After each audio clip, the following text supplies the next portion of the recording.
고린도전서 12장 4절부터 11절까지 다 같이 읽습니다.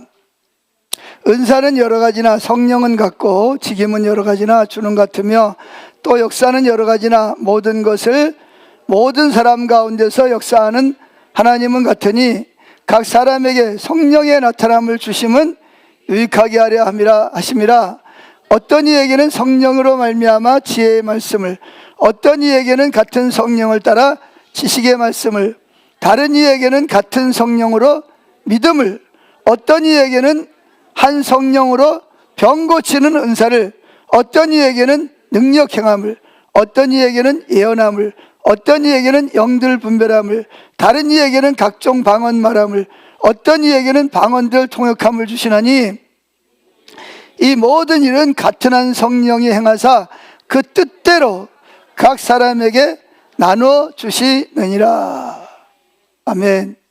자, 지난주에 이어서 오늘은 고린도전서에 나와 있는 9가지 은사에 대해서 좀 더 깊이 살펴보려고 합니다. 이 은사는 카리스마톤이라는 말로서 이 은사 그러면 많은 사람들이 생각하기를 기도 많이 하고 특별한 사람에게만 하나님이 주시는 은사라고 생각하는데 그렇지 않습니다. 은사라는 것은, 은사라는 말 자체가 뭐냐 하면 선물입니다. 선물. 은혜의 선물. 예수 믿고 구원받은 사람들에게 유익을 주기 위해서 뭘 주는 거예요? 선물을 주시는 거예요. 그때그때마다 필요한 선물을 주셔서 여러분들을 유익하게 하시려고 주시는 것입니다. 아멘. 자, 그래서 예수 믿는 사람에게 특별히 하나님께서 우리의 유익을 위해서 그때그때마다 필요한 선물을 주시는 것이 은사입니다. 근데 은사는 고린도전서에 보면 12장이면 9가지가 나오고 로마서 12장에 보면 또 다른 은사들이 또 여러 가지가 또 나오는 걸 볼 수가 있어요. 그래서 오늘은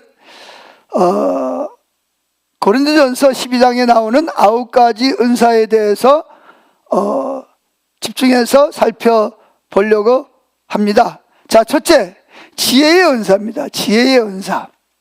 지혜의 은사. 지혜의 은사가 뭐냐? 지혜의 은사는 특정한 상황에서 난감한 문제에 직면했을 때 돌연히 베풀어 주시는 하나님의 기적적인 지혜를 말합니다. 혹은 하나님의 통찰력을 말하는 거예요. 여러분들이 세상을 살아가다 보면 정말 난감할 때가 많아요? 없어요? 있죠. 뭐 관계도 그렇고 회사에서 그렇고 사업을 할 때도 그렇고 또는 뭐 내게 맡겨진 어떤 일을 할 때도 그렇고 참 이게 원인이 뭔지 어떻게 해결을 해야 될지 모르는 그런 난감할 정말 어려운 일을 만날 때가 있다는 거죠. 그럴 때 하나님께서 돌연히 베풀어 주시는 하나님의 기적적인 지혜를 뭐라 그러냐? 지혜의 은사다, 그렇게 말합니다. 예를 들면 지혜 그러면 생각나는 왕이 누구죠? 예수 안 믿는 사람도 지혜의 왕 솔로몬은 다 압니다. 그만큼 유명한 사람이에요. 수천 년 동안 유명한 사람이죠. 그가 왜 그렇게 유명한 사람이 됐냐? 그가 이제 아버지 다윗을 이어서 왕이 됐습니다. 그러자 그런 왕이 되자마자 제일 먼저 누굴 찾아갔죠? 하나님 앞에 가서 1000번제를 드리는 거예요. 1000번 예배를 드린 거예요. 한마디로 말하면. 그리고 그날 밤에 지쳐서 쓰러져 자는 거예요. 그런데 하나님이 꿈속에 찾아오셔서 솔로몬아, 네가 이렇게 내가 너를 왕으로 기름 부었는데 내가 너에게 뭘 해주기를 원하느냐? 소원을 묻는 거예요. 그때 솔로몬이 뭘 달라고 기도하죠? 예, 하나님, 저는 저희 아버지에 비해서 나이도 어리지만 미련합니다. 어리석습니다. 우리 아버지는 참 많은 그런 세월 동안 많은 일을 겪어서 지혜도 있고 능력도 있고 하나님을 경외하는 사람이지만 저희 아버지에 비해서 저는 정말 별로 벌 볼 일 없는 사람입니다. 근데 저를 왕으로 기름 부어 세우셨으니까 저에게 지혜를 주세요. 그래서 하나님 백성들을 재판하고 하나님 뜻대로 잘 이끌어갈 수 있도록 저에게 지혜를 주세요. 그래서 하나님이 뭐라 그러죠? 야, 솔로몬아, 그건 네 기도 마음에 든다. 네가 원수를 제압하는 능력을 달라는 것도 아니고, 부자가 되겠다고 해서 부자가 되기를 원하는 것도 아니고, 넓은 영토를 원하는 것도 아니고, 또 내 백성들을 잘 재판할 수 있는 지혜를 구하는 거 내 마음에 든다. 내가 그래 너에게 전무후무한, 지금까지도 그런 지혜가 없었고 앞으로도 너와 같은 지혜가 없는 그런 지혜를 내가 너에게, 이렇게 지혜의 은사를 주신 거예요. 아멘. 하나님 마음에 들으니까. 그러니까 하나님이 지혜만 주신 게 아니야. 뭐도 주셨어? 넓은 영토, 부귀영화, 장수, 뭐 하여튼 사람들이 원하는 거를 솔로몬이 원하지도 않았는데 하나님이 다 주신 거예요. 그래서 이 솔로몬을 무슨 왕이라 그래? 지혜의 왕이라는 거. 그래서 이 솔로몬이 왕이 돼가지고 여러 가지 많은 역할을 해. 그래서 세계 많은 나라들이 다 이 솔로몬에게 조공을 바치고 선물을 바쳤어요. 그리고 에티오피아에 있는 여자 왕인데, 그냥 오늘날로 말하면 수십억 원대 보물을 싣고 그 에티오피아, 그 아프리카 지역이잖아요. 그죠? 거기서 바다를 건너고 육지를 건너서 어디를 왔어요? 솔로몬 왕의 지혜를 들으려고 온 사람이에요. 그만큼 유명한 사람인 거예요. 근데 이가 어느 날 왕이 됐는데 골치 아픈 문제가 터졌어요. 무슨 문제가 터졌죠? 몸을 파는 두 여자가 같은 시기에 임신을 해서 아기를 낳았어. 근데 아마 똑같은 아들, 딸, 그러면 얼마나 좋겠어, 그죠? 근데 똑같은 아들을 낳은 거야. 그런데 한 좀 둔한 여자가 몸을 파니까 술을 먹었겠죠. 그러다가 자다가 누굴 깔아뭉갰어? 애를 깔아뭉개 죽인 거야. 그래서 자다가 젖을 먹이려고 보니까 애가 움직이질 않아. 싼일에 눈을 뜨고 보니까 애가 어떻게 했어요? 자기가 애를 깔아뭉개 죽인 거야. 큰일 났네. 근데 이게 악한 생각이 들어온 거야. 무슨 생각이 들어왔어요? 똑같이 낳은 그 옆에서 새근새근 잠들어 있는 자기 죽은 애를 뭐하고? 그 아이하고 교환을 시키는 거야. 죽은 아이를 그 엄마 품에 주고 살아있는 아이를 마치 자기 아이처럼 데려가 버린 거야. 그래서 이제 또 이게 그 엄마가 또 자다가 또 젖을 먹이를 보니까 뭐가 이상해. 눈을 뜨고 보니까 뭐예요? 애가 죽었어. 근데 누구 애가 아니야? 내 애가 아니야. 그래서 가만히 저쪽을 보니까 내 아가 저기가 있고 저 아이가 여기 와 죽어 있는 거야.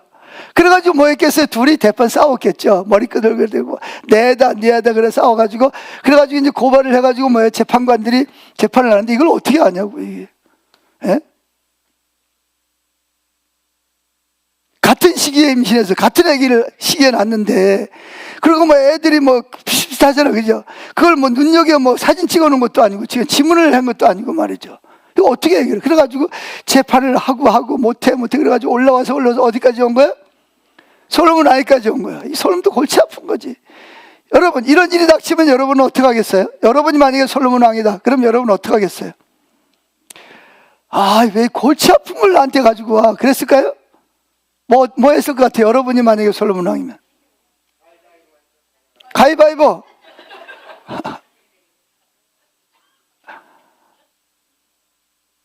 지금 여러분들이 생각하는 게 다 인본주의적인 생각이에요. 누가 없어요? 하나님이 없는 거예요. 이게 오늘 우리 현실이거든요. 제가 이번에 집회를 하면서 우리 현실을 봤어요. 이런 일이 닥치면 우리는 뭐예요? 머리를 씁니다. 자기 경험, 또 누구한테 물어보고 막 머리를 씁니다. 누구는 없어요? 하나님은 없어요. 예수 믿는다면서. 근데 이때 가면 이번 솔로몬은 그런 일이 올라왔을 때, 재판을 할 때 뭐 했을까요?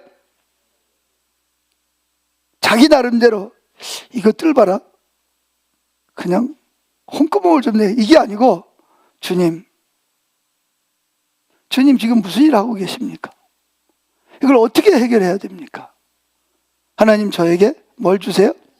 지혜를 주셔서 진짜 엄마를, 아기를 찾아줄 수 있도록 하나님 지혜가 필요합니다. 하나님 도와주세요. 기도했어요. 그때 뭐가 왔어요? 하나님의 지혜가 온 거예요.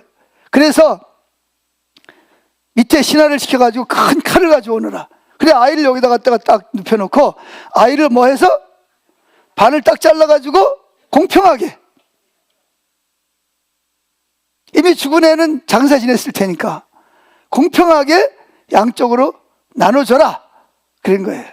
그래서 진짜 그 신하가 와서 칼을 들으니까 누가 불이 나겠어요? 진짜 엄마는 뭐예요? 이거 난리가 난 거예요. 그러니까 뭐라 그러냐? 아, 임금님 제발 죽이지 말고 그냥 저 여자에게 주세요. 저 여자 엄마가, 이 아이 엄마가 저 여자입니다. 실제는 자기지만 누굴 살리기 위해서? 자기 아들을 살려야 되니까 그렇게 말해. 그랬더니 왕이 스톱! 칼을 멈췄어요. 이제 판결을 합니다. 이 아이의 진짜 엄마는 누구다? 아기를 반으로 쪼개지 말고 저 여자에게 주라고 한 사람이 진짜. 근데 또 이쪽에 있는 여자는 반으로 쪼개주세요 그러는 거예요.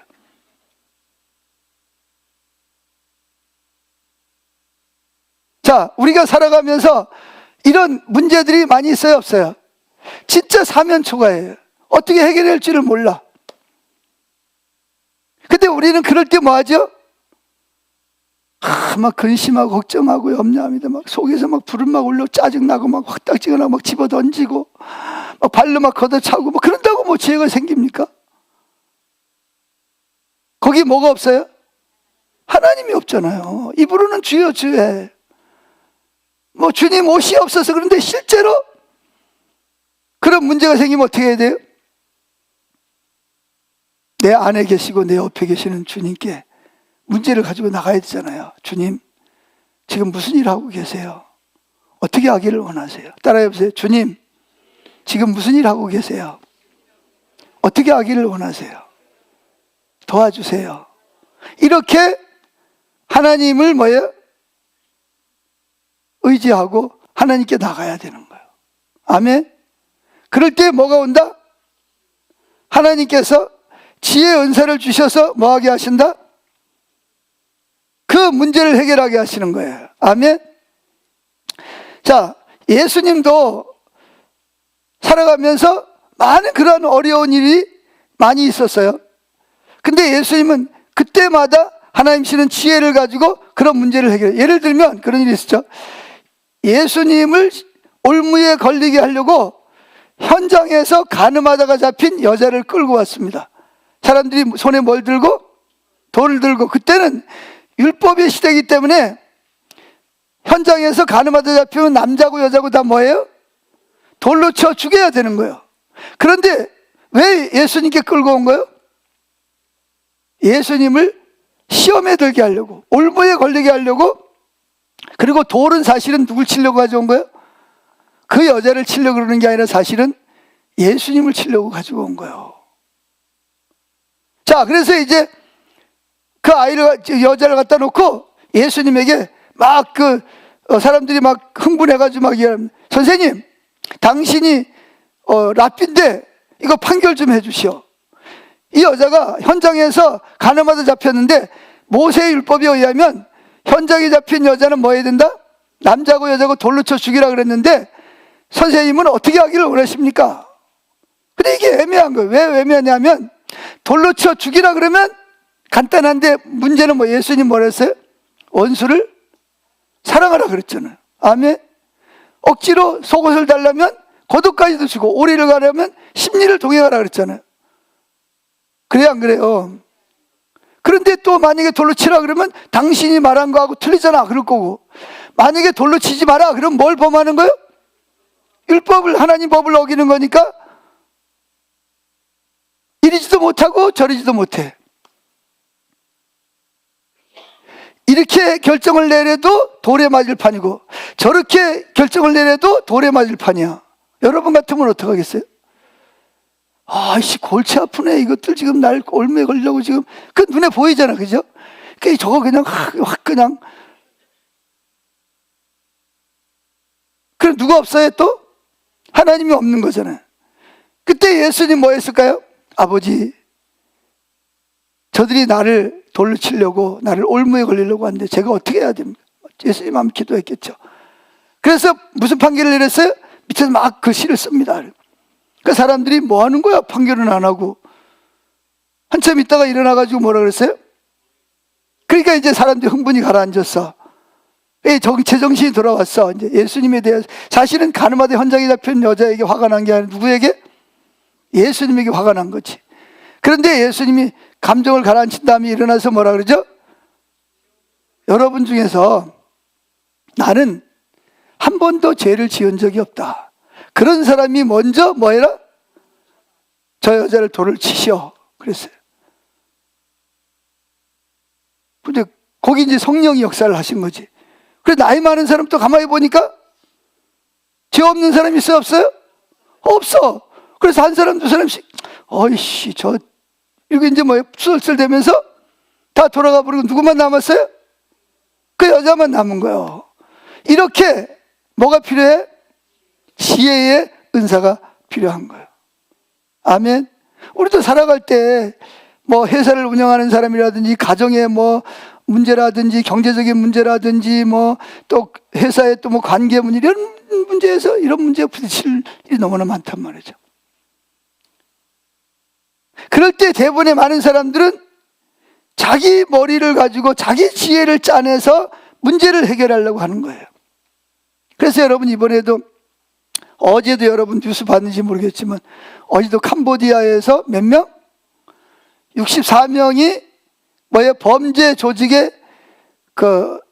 가담했다가 붙잡혀가지고 한국으로 송환돼가지고 다 수갑 차고 한국에서 들어가지고 다 경찰서로 다 지금 들어가 있습니다. 지금. 자, 그런데 문제는 또 뭐가 문제죠?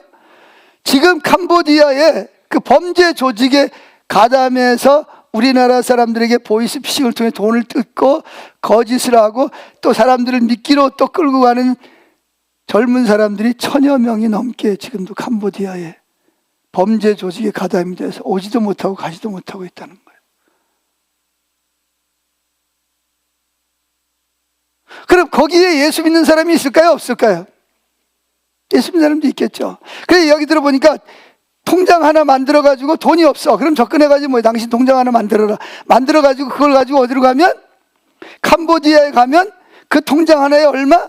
1000만 원을 주고 통장을 산다 그러다. 미끼를 던지는 거죠. 또는 뭐예요? 취업이 안 되는 취준생들에게 거기 가면 뭐예요? 한 달에 1000만 원씩 준다. 또는 뭐 최소한도 500만 원씩 준다. 그리고 뭐 승승장구해서 뭐 할 수 있다라고 미끼를 던져서 지금 우리나라에서 캄보디아 범죄 조직에 들어가서 고문당하고 만약에 자기가 보이스피싱을 통해서 얼마를 벌어야 되는데 못 벌면 뭐예요? 막 때리고 막 강간하고 고문하고 막 난리를 치는 거죠. 그럼 여러분들이 만약에 거기에 그렇게 붙잡혀갔다. 그럼 어떻게 하겠어요? 빠져나가야 되는데 빠져나가려면 어떻게 했대? 친구나 또 다른 사람들을 나 대신 끌어들여야 돼. 속여가지고 최소한 또 3명 이상을 끌어들여야 되는 거예요. 한국 사람이 제일 비싸답니다.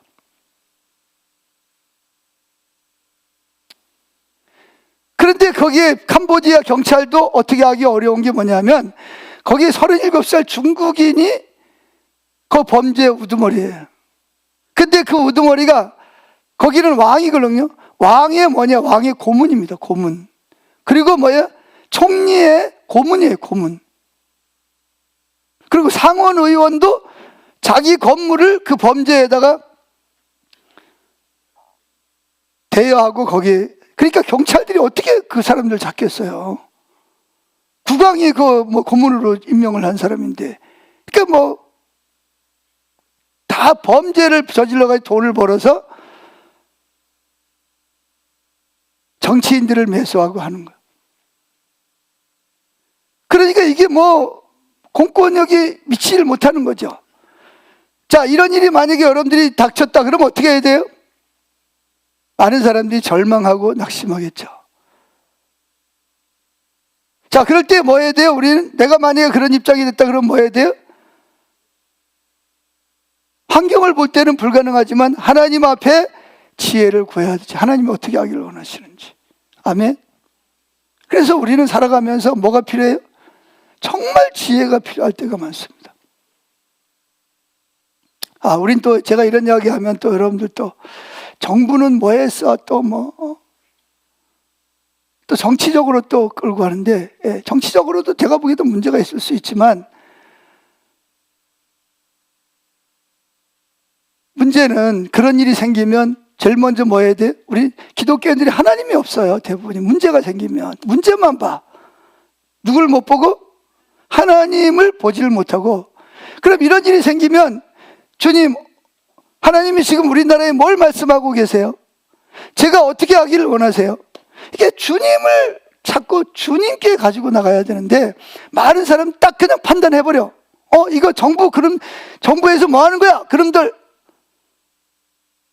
그리고 막 비난하는 거예요. 물론 그 사람들이 정부가 문제가 있죠. 그러나 문제는 누가 없다는 거예요?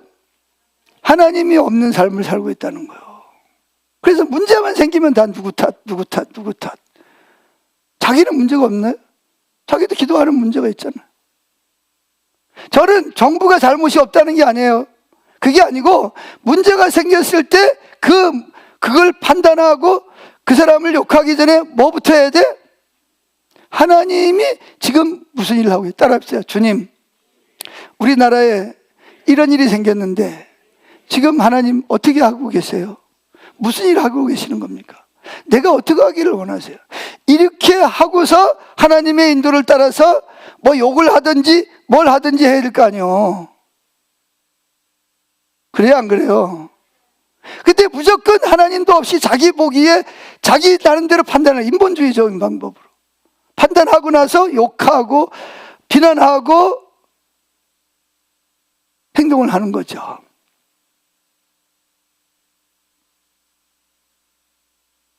그러니까 우리는 제일 먼저 누구를 추구해야 된다? 그러니까 항상 주님과 친밀함이 필수라니까요.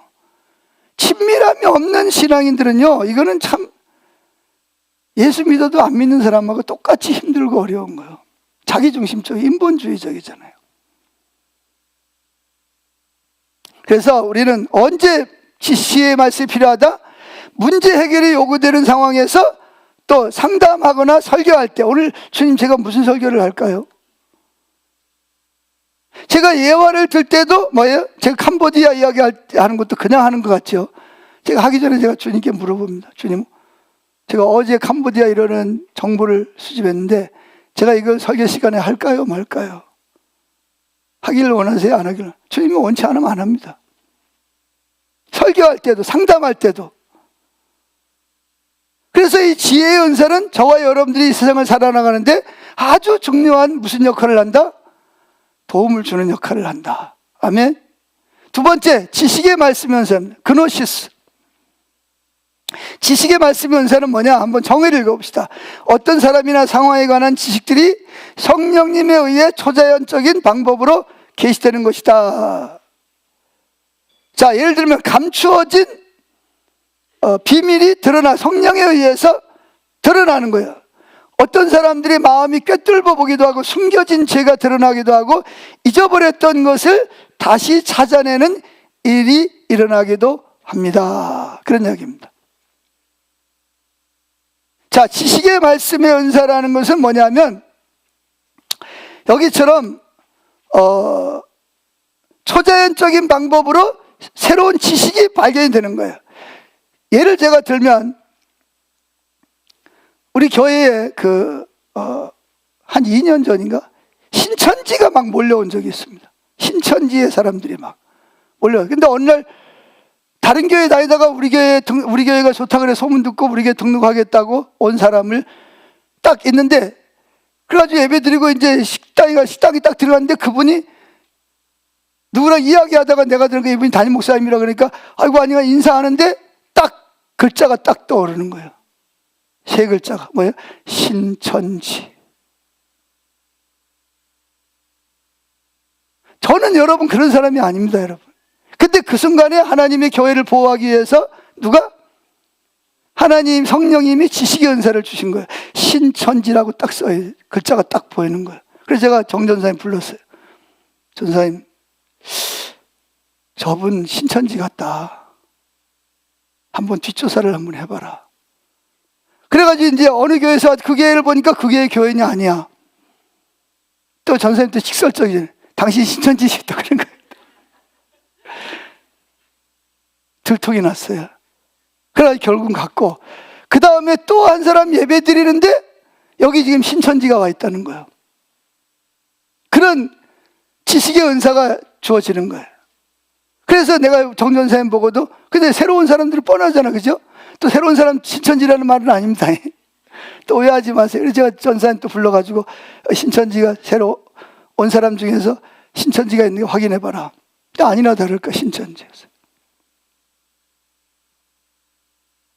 예를 들면 요즘에 보이스피싱에 많이 당하잖아, 그죠?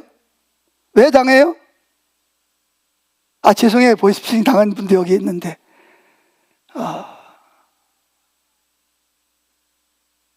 누가 급한 상황에서 그런 이야기를 하면 뭐부터 하라고요? 하나님과 친밀함이 필수라니까요. 주님께 뭐예요? 주님과 관계에서 물어봐야지. 주님 이렇게 해준다 그러는데 어떻게 생각하세요? 제가 어떻게 할까요? 이게 친밀함이잖아요.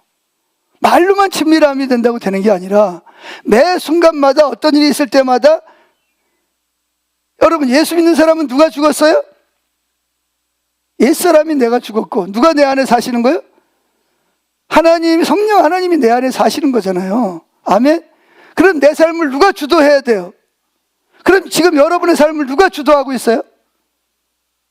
성령님이 주도하고 있어요? 여러분이 주도하고 있어요? 그러면서 여러분, 우리는 내가 주도하면서 입으로는 주여 주여 해. 그래서 예수님은 했죠. 입으로 주여 주는 자면 다 천국에 들어갈 것이 아니라 내 아버지의 뜻대로 행하는 자라야 들어가리라고 말씀하신 거예요. 여러분 예수 믿으려면 똑바로 믿어야 됩니다. 여러분 중심으로 예수 믿어도 소용없어요. 그건 예수 믿는 게 아니에요. 그래서 그런 일이 생기면 혹하고 넘어가지 말고 뭐 해야 돼요? 주님께 물어야지. 아멘? 주님께 물어야지. 이번에 캐나다에서 간증하러 왔던 그 김서구 선교사님이랑 끝나고 나서 이렇게 잠시 대화를 나눈 적이 있는데, 그분이 간증해서 그러잖아요. 자기가 막 그 피아노 그거 팔러 다니러 직원들 데리고 막 이렇게 막 여기저기 팔러 다니면서 상담하고 있는데 갑자기 아내에게서 전화 온 거예요. 뭐라고 전화 왔어요? 지금 대학교 1학년 들어간 아이가 그때 유치원 다닐 때인데 애가 없어졌다는 거예요. 난리가 난 거예요. 애 엄마도 물론이고 할머니 뭐 할아버지 뭐 다 동원돼 가지고 막 주변 사람까지 다 동원해 가지고 아무리 찾아다녀도 없다는 거예요. 그래 가지고 막 울면서 남편한테 전화한 거예요. 그때 이서구 성도님 때. 그 전화를 받고 보니까 막 아내가 막 울먹이면서 애가 없어졌다, 아들이 없어졌다는 거예요. 지금 어떻게 하면 좋냐는 거예요. 그래 여러분 같으면 어떻게 하겠어요? 조지사님 같으면 어떻게 하겠어요? 애가 없어서 전화 왔다, 지금 일하고 있는데.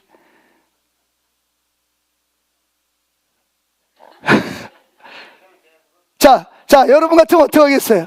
아니, 마누라가 집에서 뭐 하는 거예요? 제 애도 안 보고 도대체, 속에서 뭐부터 올라와요? 아, 내가 지금 이게 일하고 있는데 나한테 전화까지 하고. 안 그러면 뭐예요? 그래, 큰일 났네, 큰일 났네. 어떻게, 빨리 경찰서에 신고했어? 난리 복석을 치겠죠. 근데 이분이 어떻게 했을 것 같아요? 상담하다 말고 제가 잠깐 전화가 와서 잠깐 자리 좀 비우겠다. 그리고 나가서 뭐 했겠어요? 주님 앞에, 주님, 우리 애가 없어졌다 그럽니다. 아들이 없어졌다. 주님 아시죠? 어떻게 할까요? 어디 있을까요? 주님 알까요? 모를까요? 다 아시죠? 그러니까 누구에게 물어봐야 돼? 해답은 주님께 했잖아요. 그래 물었어요. 그랬더니 주님이 뭐라 그러냐? 걱정하지 마라. 조금 있으면 연락 올 거다. 그런 마음을 주신 거예요. 그래서 아내한테 전해가지고, 여보, 걱정하지 마라. 조금 있으면 연락 올 거야. 근데 아내는 어떻게 돼? 여보 진짜 올까? 뭐 불안한 거죠. 어떻게 됐겠어요? 조금 있다 보니까 애를 데리고 온 거예요. 애가 지금 길을 잃어버리고 헤매고 다니는 애가 있어서 너 어디 사냐? 그래 불러가지고 애를 데리고 온 거예요. 자, 제가 지금 무슨 이야기를 하려고 그러는 건지 아세요? 뭘 이야기하는 거예요? 주님은 잃어버린 애가 어디 있는지 알아요? 몰라요? 아무도 몰라요. 누구는 알아요? 하나님 아시잖아요. 그러면 누구에게 물어봐야 돼요? 당연히 경찰서에도 신고하고 여기저기 찾아보는 거 우리가 해야 되지만 제일 먼저 누구를 의지해야 돼요? 주님께 가지고 나가서 성령님, 우리 애가 없어졌습니다. 어떻게 하면 좋겠습니까? 하고 주님께 물어봐야 될 거 아니에요. 근데 우리는 물어봐요, 안 물어봐요? 뭐 그냥 집안에서 뭐 한다고 애도 이제 화를 내든지 아니면 같이 막 염려하고 막 방방 뛰든지 둘 다 누가 없어요? 하나님이 없고 누구만 있는 거예요? 자기만 있는 거예요. 자기 생각, 자기 경험. 그러니까 두려움이 오고 불안이 오고 애 잊어버리면 어떡하나? 누구는 애가 뭐 잊어버려가지고 뭐 시체로 했던데 뭐 별의별 생각이 막 들어오는 거잖아요. 사단이 막 별의별 생각을 넣고. 아멘. 그런데 하나님께서 뭘 하세요? 비밀스러운 일을 어떻게 해요? 깨닫게 하시는 거예요. 그리고 그것이 어떤 사람을 대할 때 이 사람이 좋은 사람인지 나쁜 사람인지 처음이라서 몰라. 보이스피싱자인지 누군지 모르잖아요. 그런데 이 지식의 말씀의 은사가 있으면 이 사람의 속에 있는 거짓과 죄가 다 뭐예요? 정보가 내게로 흘러 들어옵니다. 이 사람이 과거에 어떤 사람이고 어떤 범죄를 저질렀고 지금도 무슨 죄를 짓고 있고 그런 이 사람에 대한 정보가 나도 모르게 내 안에 이 사람의 정보가 그냥 내 속으로 그냥 알아지는 거예요. 이걸 무슨 은사? 지식의 말씀 은사라 그러는 거예요. 필요하겠어요? 안 필요하겠어요? 이게 얼마나 필요하겠어요? 얼마나 사기꾼이 많고 속이는 사람이 많고 겉과 속이 다른 사람이 얼마나 많습니까? 근데 우리는 겉을 뭐 알지 어떻게 속을 어떻게 알겠어요? 그런데 주님은 뭐예요? 그 사람의 삶을 다 안다는. 그래서 여기 성경에 보면 마태복음 9장 4절에 보면 예수께서 그 생각을 아시고 그 사람이 무슨 생각을 하고 있는지를 말을 안 했어도 지금 저 사람이 무슨 생각을 하고 있는지를 다 알아. 그러니까 우리가 살아가는 데 있어서 정말 힘든 게 뭐예요? 저 사람이 나를 정말 사랑하는 사람인지 나를 도우려는 사람인지 나를 속여서 나를 캄보디아에 팔아먹으려는 사람인지 보이스피싱을 통해 가지고 자기 이익을 챙기는 사람인지 사기꾼인지 이거 알 길이 없잖아요. 우리는 심지어 뭐예요? 친척들 지간에 친구 지간에도 이번에도 뭐 캄보디아에 간 사람 중에 대부분이 뭐예요? 친구들 통해 가지고 친구가 친구를 자기가 빠져나오려고 또 친척을 끌어들인 친구들도 많고 자기가 위급하니까 이게 사람이요. 근데 그걸 어떻게 아냐고요. 근데 누구는 알아요? 하나님은 다 아신단 말이에요. 따라합니다. 하나님은 다 아신다. 그래서 예수님께서는 무슨 일이 일어날 건지 저 사람이 왜 나한테 이런 질문을 하는지 저 사람 속이 어떤지를 주님은 다 알고 계셨다는 거예요. 그래서 자기를 의탁하지 않으신 거죠. 아멘. 보세요 여러분, 예수님이 여리고성에 들어갔어요. 근데 그 여리고성에 누가 있냐? 거기 세관에 세리장이라는 사람이 있어. 세리장 삭개오라는 사람이 있는데 키도 작고 세리도 아니고 세리장이다 보니까 그 유대인들한테 늘 왕따를 당하고 욕을 먹는 사람이야. 그런데 그 사람이 예수님이 온다는 소식을 듣고 자기도 좀 가보고 싶어 그래서 갔는데 키도 작고 비켜주지도 않아.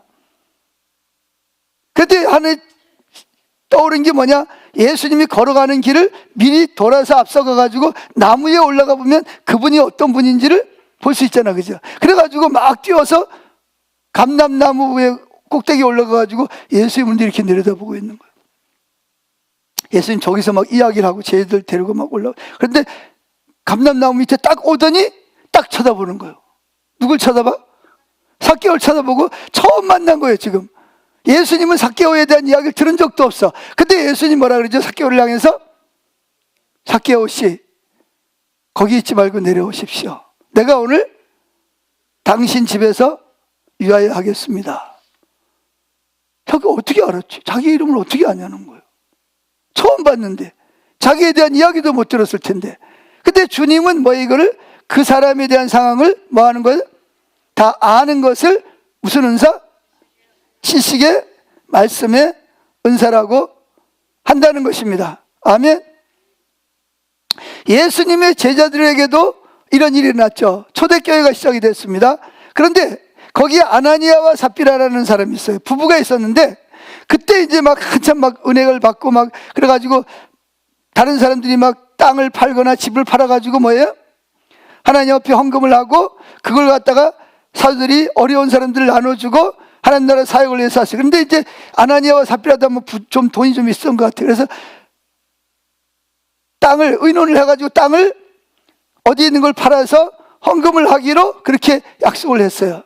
근데 막상 뭐 했어요? 땅을 팔고 나니까 돈을 딱 받고 나니까 무슨 생각이 들어? 아까운 생각이 드는 거예요. 그래서 뭐예요?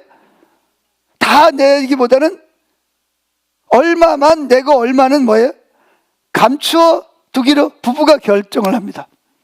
그리고 이제 아나니아 남편이 제일 먼저 그 돈을 가지고 이제 베드로 사도 앞에 가가지고 제가 이제 지난번에 하나님께 약속했던 거 가지고 왔습니다. 그런데 베드로의 눈에 누가 보이는 거예요? 삽비라의 마음에 두 가지가 보여요. 첫째는 뭐죠? 사탄이 가득한 게 보이고, 두 번째는 뭐예요? 돈을 땅값을 받아가지고 얼마는 감추고 얼마는 가지고 온 것이 베드로의 눈에 뭐예요? 그냥 정보가 그냥 흘러 들어오는 거예요. 그래서 베드로가 뭐라 그러죠? 아나니아요, 한 번 더 확인하는 겁니다. 당신이 하나님께 드리기로 약속한 금액이 전부입니까? 그때라도 정직하게 이야기했으면 얼마나 좋았어요. 근데 뭐라 그래요? 예, 전부입니다. 그러니까 베드로가 뭐래요?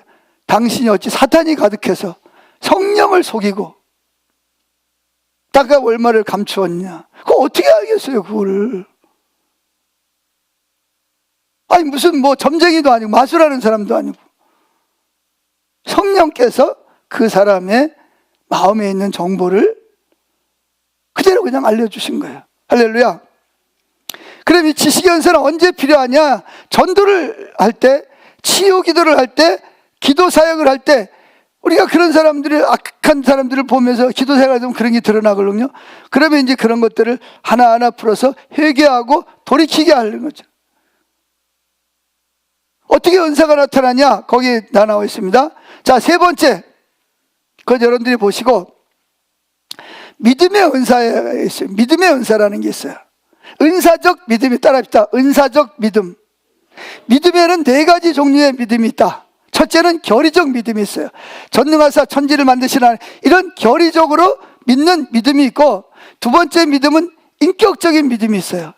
개인적으로 만나고 교제를 통해서 아는 믿음이 있고, 세 번째 성령의 열매로서의 믿음이 있어요. 네 번째 은사로서의 믿음이 있어요. 지금은 은사의 이야기하니까 은사의 믿음은 뭐냐? 환경적으로 볼 때 도저히 불가능해. 이제 큰일 났어.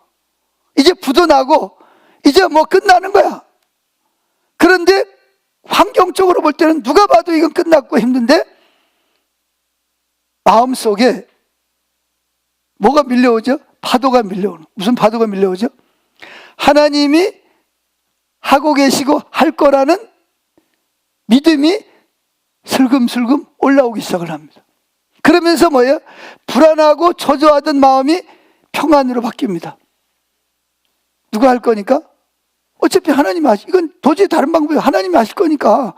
그러니까 마음에 그런 확신이 슬금슬금 들어오고 그게 막 마음에 가득하. 그러면서 불안하고 초조한 마음이 싹 사라져버리고 그냥 하나님이 할 거에 대한 확신이 생기는 거야. 그러니까 웃어. 그러니까 다른 사람 보면 뭐래? 당신 지금 웃음이 나와? 웃음이 나오는데 어떡하란 말이야. 하나님이 할 건데. 그리고 실제로 뭐예요? 얼마 지나면 그 문제가 캄캄하게 거쳤던 안개가 싹 거치듯이 하나님께서 홍해를, 가로막혔던 홍해를 쫙 갈라놓듯이 하나하나 그 문제를 해결해 가기 시작하는 거예요. 그때 이미 그 전에 하나님이 할 것을 마음에 뭐 했어요? 믿음이 오는 거예요. 믿음이. 그냥 믿음이 생기는 거예요. 그리고 어떤 경우는 말로 하나님이 이렇게 하신대요. 자기도 깜짝 놀라.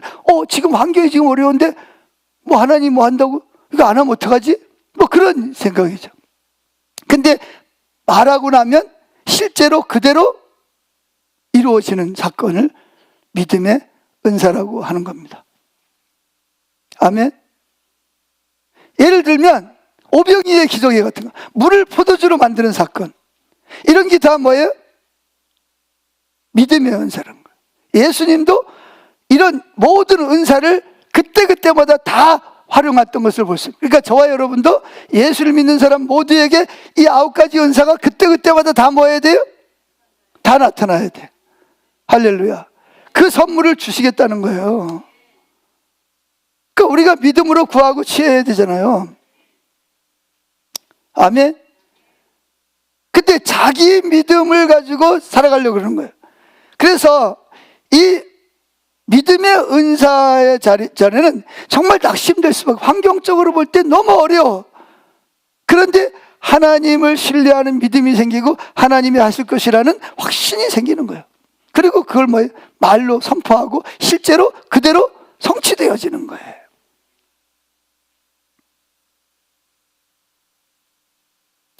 할렐루야. 그래서 여러분, 성령은 왜 나타나신다고요? 저와 여러분에게 유익하게 하기 위해서 성령을 나타내신다니까요. 이거를 여러분들이 환영하고 사모하고 갈망해야 됩니다. 아멘. 그래서 여러분들이 하나님을 경험하고 하나님의 사랑을 찬양하고 높일 수가 있는 것입니다. 아멘. 자, 예를 들면 사역을 위해서 은사가 필요한데, 조지물러 같은, 조지물러는 뭐예요? 돈 하나도 없는데 2,000명 이상의 고아를 길러낸 사람이잖아요. 어떻게 길러내겠어요? 성경인데 하나님이 고아의 아버지라는 믿음이 생기고, 그리고 뭐예요? 건물이 필요하면 기도합니다. 하나님 건물이 필요합니다. 그럼 뭐예요? 하나님이 믿음의 은사를 확 주십니다. 누굴 찾아가 봐라. 찾아갑니다. 그 사람이 구두쇠야, 소문난 사람이야. 말도 안 되는 데인데 찾아가. 그러면 어떻게 돼요? 기다리고 있었다고. 건물을 내주고 땅을 내주고, 또 뭐예요? 애들을 내일 아침에 먹여야 되는데 먹을 게 없어요. 그래가지고 막 기도합니다. 하나님 도와주세요. 막 기도해. 그럼 막 총무는 난리가 났어. 막 들락날락 그러면서, 목사님 애들 밥 먹일 시간이 다 됐는데요. 그럼 뭐라 그래? 조지물러는 접시를 나누십시오. 뭐예요? 빈 접시만 갖다 놓는 거예요. 우유잔을 갖다 놓으십시오. 우유도 없어, 빵도 없어. 그럼 막 총무는 막 열받는 거야. 아니 원장님 지금 빵도 없고 우유도 없는데 어떻게 먹이라고 갖다 놓, 시키는 대로 하세요. 투덜대면서 막. 무슨 일이 벌어졌어요?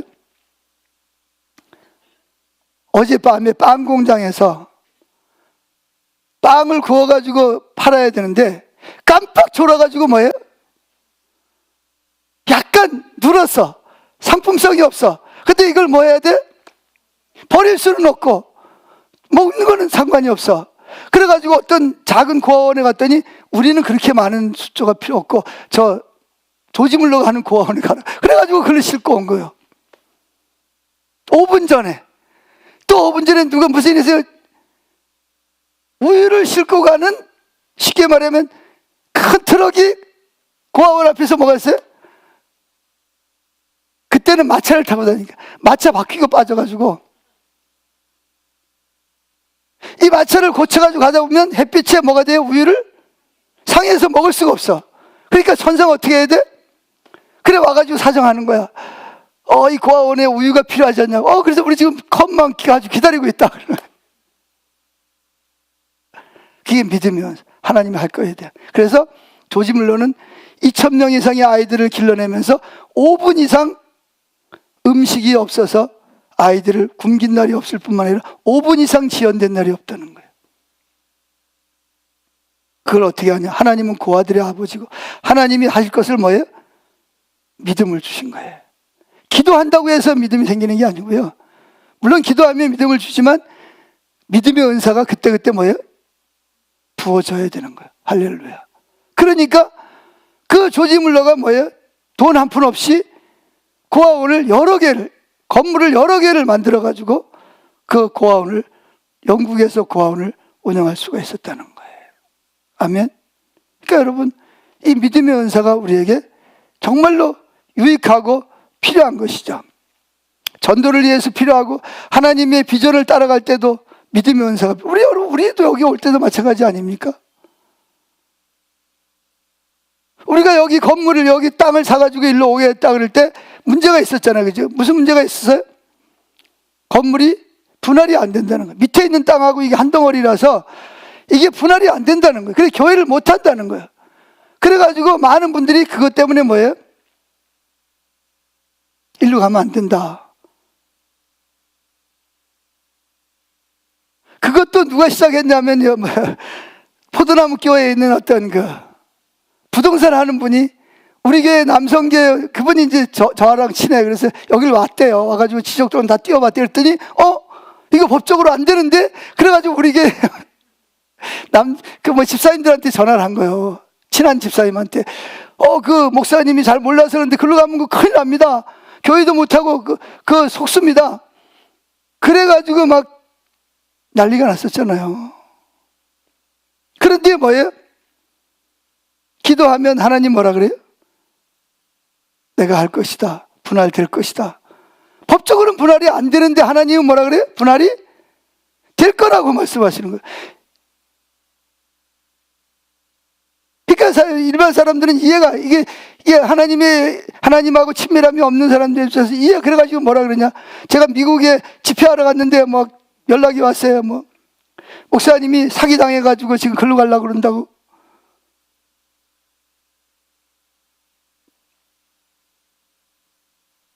왜? 인간적인 방법으로 보면 부동산 업자가 볼 때도 그렇고, 누가 봐도 이거는 안 되는 일, 이거 어리석은 일이야. 이거 사기당하는 거야. 그런데 많은 사람들의 마음속에는 이건 하나님의 일이다라는 믿음이 생긴 거잖아요. 그래서 결국은 일로 왔고, 온 지 2년 만에 어떻게 됐어요? 박동원 사장님하고 대한예수교 장로의 영광교회가 따로 딱 그래서 여기가 대한예수교 장로의 영광교회라는 법인으로 딱 분할이 된 거잖아요. 이게 뭐냐? 이게 믿음의 은사라는 거예요. 이게 인간적으로 볼 때는 이게 도저히 불가능해. 가능하지 않아. 근데 뭐예요? 하나님은 뭐예요? 마음속에 하나님이 하실 거라는 뭘 주세요? 확신을 주시는 거예요. 마음 평안한 거지. 물론 이사 올 때쯤 되면 거의 99%가 다 이건 하는 뜻이다. 아직 분할도 안 됐는데 하나님이 만진 거예요. 교회 성도인들의 마음을. 그래서 이걸 여기 하나님 주셨다라고 다 믿은 거죠. 그리고 실제로 그렇게 됐고, 할렐루야. 그래서 시간이 되어서 이제 여기서 마쳐야 되겠는데, 이 하나님이 연약한 우리를 도와주시기 위해서 보혜사 성령으로 우리 안에, 우리 곁에 계셔서 우리에게 이런 유익하게 하기 위해서 뭘 주신다? 성령의 9가지 은사들을 그때그때 베풀어 주신다는 거예요. 근데 문제는 뭐냐? 자기중심적인 사람들은 은사를 전혀 사용하지 못한다는 거예요. 왜? 문제가 생기면 자기가 문제를 해결하려고 그러잖아요. 자기 관점에서 하나님은 없어요. 아무리 찬양하고 주여 주여 하고 해도 실제로 문제 생기면 하나님은 없어. 누구만 있냐? 자기가 그 문제를, 자기 관점으로 그 문제를 보고 자기 방법으로 자기 목적으로 그걸 해결하려고. 그러니까 이게 예수 믿어도 하나님을 경험하는 삶을 살지 못하는, 안 믿는 사람하고 거의 비슷한 삶을 살아가는 거죠. 불행한 거예요. 그러나 하나님이 우리에게 성령을 나타내면, 은사를 주셔서 우리로 말미암아 하나님을 경험하게 하시고 하나님의 실제가 되게 하시고, 그래서 하나님을 정말 기뻐하고 찬양하고 예배하게 하시는 거예요. 이런 게 없으면은요, 그냥 예수를 믿어도 안 믿는 사람하고 별로 차이가 없어. 다 자기 노력으로, 자기 판단으로, 자기가 다 해야 되니까. 끝으로 여러분, 제 친척 중에서 한 명이 자살을 했습니다. 40대인데. 왜 자살했냐? 전 처음에 갔더니 뭐라 그러냐면 교통사고로 죽었다 그래가지고 교통사고로 죽은 줄 알고 갔는데, 그 친구가 회사를 했어요. 직원이 한 30명쯤 됐습니다. 처음에 잘 나갔어요. 그래가지고 뭐 나한테도 뭐 큰 소리 치고 뭐, 그리고 뭐 자기 동생도 데리고 오고 뭐 부모님들도 걱정하지 말라 그러고 그리고 막 정말 잘 나갔거든요. 근데 나중에 가서 보니까 회사가 어려워진 거예요. 장례 치르고 나서 일기책을 보니까 뭐라고 썼냐? 너무 힘들다. 너무 지친다. 쉬고 싶다.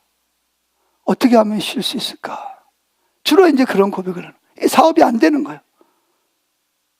직원들 3주일 월급은 나가야지. 근데 자기한테 떨어지는 돈은 없어. 친척들 다 데려다 놨지. 부모님들 모셔야 되지. 사업은 안 되지. 너무 짐이 무거운 거예요. 그래서 일기를 보니까 뭐 어떤 데는 죽고 싶다. 너무 이게 혼자 짐을 다 짊어지고 어떻게 할 바를 모르는 거예요.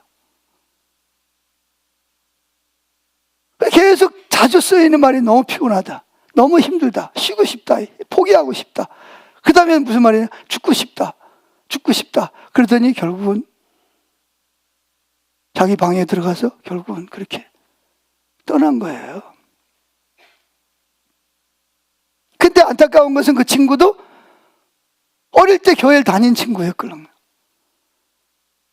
그때 뭐 사업한다 그러고 뭐 또 결혼하면서 또 안 믿는 또 자매랑 또 결혼하고 그러면서 하나님 완전히 떠나서 자기 방법으로 자기 노력으로 하다가 도저히 안 되니까 은행에서 대출도 막히고 일은 안 되고, 그러니까 결국은 뭐, 그래서 유서를 썼는데 뭐냐? 미안하다. 가족들한테, 부모님한테 미안하고, 아내한테, 자녀들한테, 직원들한테 미안하고, 다 미안하다 그러고 그냥 끝난 거예요. 그때 제가 그걸 보면서 너무 마음이 아팠습니다.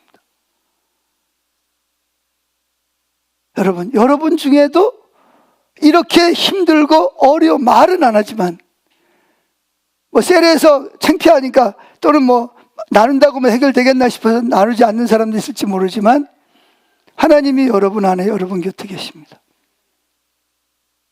하나님을 의식하세요. 매 순간마다. 그래서 뭐를 쓰라 그래요? 영성일기를 쓰라는 거예요. 영성일기를. 아멘. 영성일기를 쓰세요. 그래서 김석호 성지사님하고 제가 이야기를 했어요. 내 고민이 있다. 무슨 고민입니까, 목사님?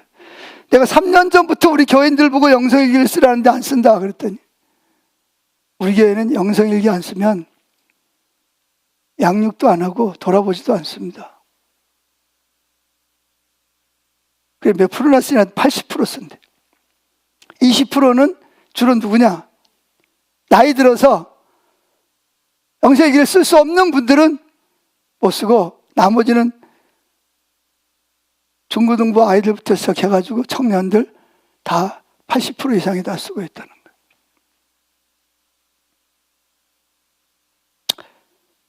영성일기를 쓰는 것이 목적이 아니고, 영성일기를 쓰는 목적이 뭐예요? 하나님과 친밀함을 나누기, 하나님을 잊어버리지 않기 위해서 영성일기를 쓰는 거예요. 아멘. 자, 찬양합니다.